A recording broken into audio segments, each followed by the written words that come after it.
Welcome back. In today's video, I'm going over how to use Affinity Designer for space planning and interior design.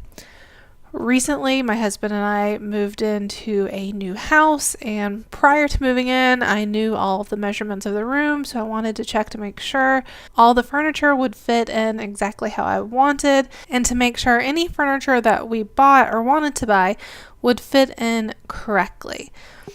So I have already created a document. I made sure that it is in feet, and I made it larger than the room just to give it a little visual space. So I'm going to grab the square tool. Just make it any size. Don't have to worry about it being the exact size you want yet. So if you go down to your transform panel, I'm changing the width to 15 feet and the height to 13.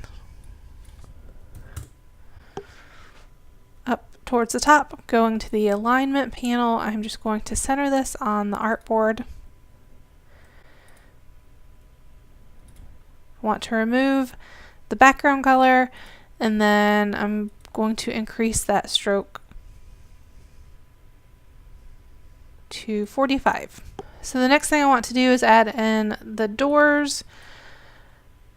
This one, I'm just going to put the width as 3 feet, and the height I'm actually going to do, let's do 0.25. I'm clicking this arrow so it does a fill instead of a stroke. And this is obviously an exaggeration of how wide the door is, and I'm not being super specific about this, but you can. I'm just aligning up where I think the door actually is. And you can always go in and add with the pen tool an actual door. So 3.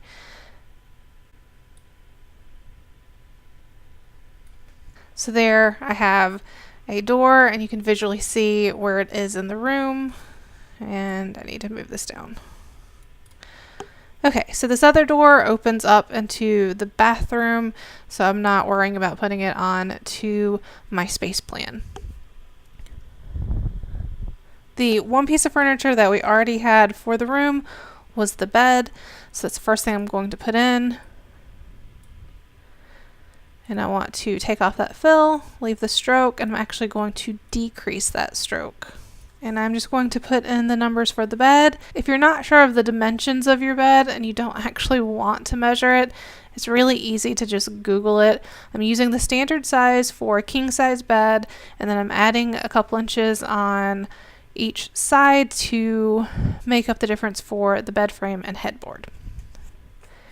And because all of this is in inches instead of feet, I'm actually going to go up to File and then Document Setup and switching from feet to inches. This is just easier than having to convert everything into feet.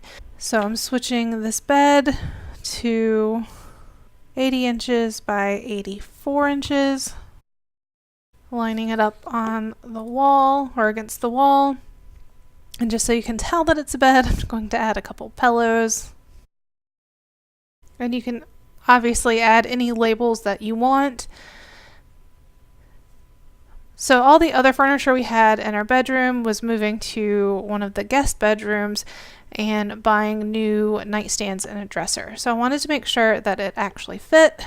So using the dimensions off of the website for the furniture company, I found out the nightstands were 21 inches by 15. You can duplicate by using Option or Alt and dragging. So obviously the nightstands fit really well. And then the next thing is a dresser. The width is 63 and the height is 20. I also realized I forgot to add in some windows. I'm going to switch this color to blue just to indicate a light or glass.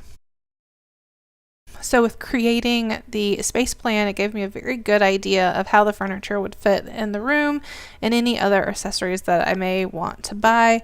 And I did this for numerous rooms in the house. So this is really helpful if you want to move furniture around and make sure that it fits ahead of time so you don't have that headache of finding out it doesn't fit quite the way that you imagined.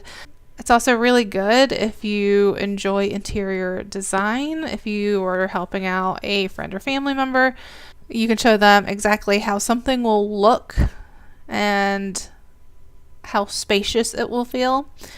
So I hope you enjoyed today's video, and as always, don't forget to hit like and subscribe. Thanks, guys.